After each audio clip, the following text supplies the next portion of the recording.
warahmatullahi wabarakatuh. Perkenalkan, nama saya Hairul. Saya dari Prodi Pendidikan Agama Islam kelas PAI 14D.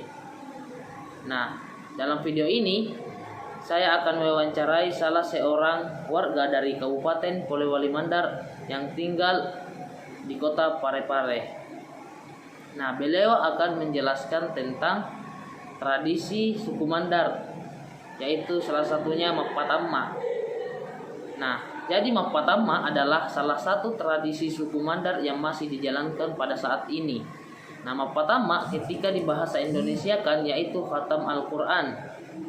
Bermulanya tradisi Mapatama ini yaitu hasil janji seorang Mahadia atau raja karena Patan Daita Tomoane kepada putrinya pada masa kerajaan Balanipa Mandar pada tahun 1605 sampai 1633. Dan tradisi ini sudah dijadikan kegiatan tahunan yang dilaksanakan di tanah Mandar.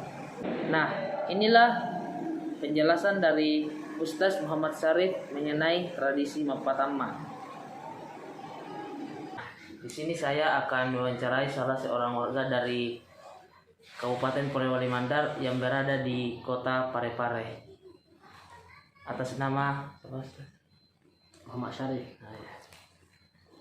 Coba jelaskan Ustaz salah satu tradisi yang ada di suku Mandar yang masih dilakukan pada saat ini.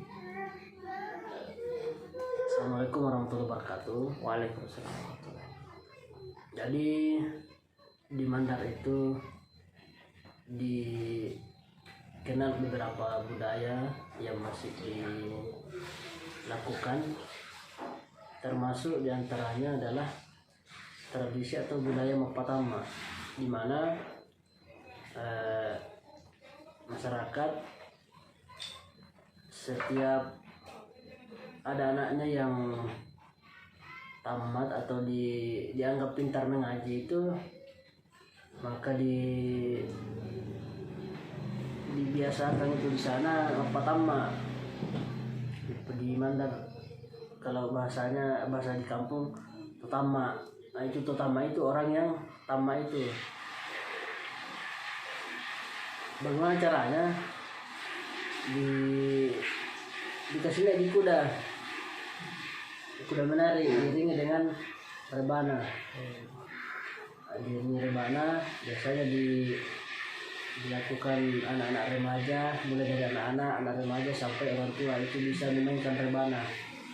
Nah, itu keliling kampung itu biasanya naik kuda diiringi rebana itu namanya tradisi atau budaya Mapatama. Nah, ini si Totama ini yang tama tadi ini bisa dari laki-laki ataupun perempuan. Apa yang perlu ditanyakan lagi? Bagaimana kayak itu terus? Apakah harus orang yang benar-benar pandai dalam membaca Al-Quran, ataukah bisakah yang masih yang belum, yang kurang seperti itu? Sebetulnya yang harus tama itu adalah orang yang betul-betul pintar atau setidaknya sudah mahir membaca Al-Quran. Tapi kita lihat sekarang itu kadang juga dilakukan sebagai motivasi, bukan karena betul-betul pintar, tapi sebagai motivasi juga untuk adik-adik yang masih berada di bangku SD, TK, itu bisa menjadi motivasinya. Jadi bukan saja orang yang betul-betul pintar yang biasa melaksanakan itu, tapi biasa juga dilaksanakan sebagai motivasi juga. Yang penting dia sudah bisa membaca Al-Quran dengan baik. Di manakah biasanya Mapatama itu dilaksanakan? Apakah di rumah sendiri, di masjid, ataupun di rumah guru mengajinya?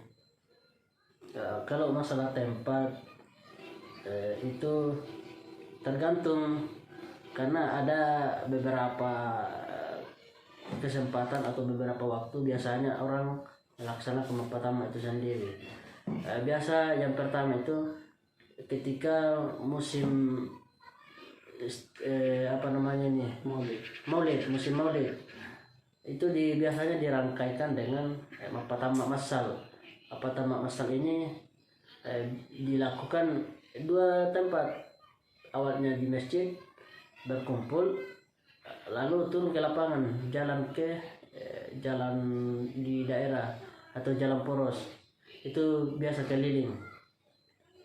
Kalau perseorangan biasa juga dilakukan pada saat menikah, dalam acara pengantin.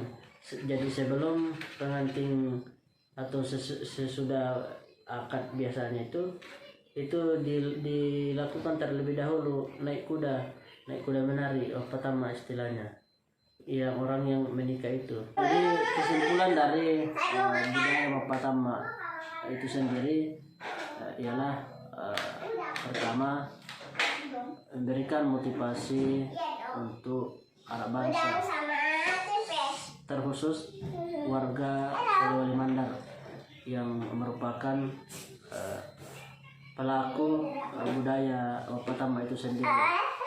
Jadi itulah kesimpulan dari budaya Mapatama. Demikianlah hasil dari wawancara salah seorang dari Kabupaten Polewali Mandar. Sekian dari kami. Assalamualaikum warahmatullahi wabarakatuh.